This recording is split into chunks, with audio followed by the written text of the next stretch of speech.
Mēs strādājam ar piekrastes zvejniecību, mājražošanu un kūpinam, pārstrādājam vietējo zivtiņu un pārdodam gala patērētājiem. Uzņēmums ir radies pateicoties manam tētim, kas ir atdalījies no kolhoza un pats sāka zvejot. Pamazām esam izauguši tur, kur mēs esam. Tētis vēl joprojām iet jūrā, palīdz, visur iesaistās, kur vien viņš var palīdzēt. Jā. Man tētis sāk ņemt līdz no 3 gadu vecuma jūrā.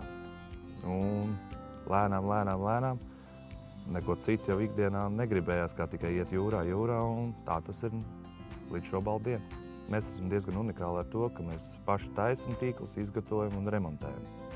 To ne visu vairāk māku un ne visiem ir tā saprašana palikusi. Un šo murdu pagājušajā gadu roņi plēs kopā. Mēs uzlikām tādu aizsargu linumu, šogad postījumu nebija. Bet nebija tas aktīvākais zvejas periods, kad būtu tik daudz labās zivis iekšā, kad tiem roņiem būtu jēga uzbrukt. Tā kā nevar pateikt, bet strādā, palīdz vai nepalīdz. Mēs ķeram piekrastē visu sastopamo, kas vien var būt. Vimbas, butes, asarus, lučus, atkarīgs no sezonas. Ziemas sezonā arī lašus, taimiņus, pareizāk sakot, laši mums ļoti maz. Pavasarī kādreiz sīgas ir ronas atstāja. Pieprasījums ir ļoti liels, jā, jo cilvēki kāros labi sagatavot zivtiņu, jā, pieprasījums ir, nevar sūdzēties, to nevar piezvejot, cik cilvēki pieprasīt, it sevišķi karstajā sezonā.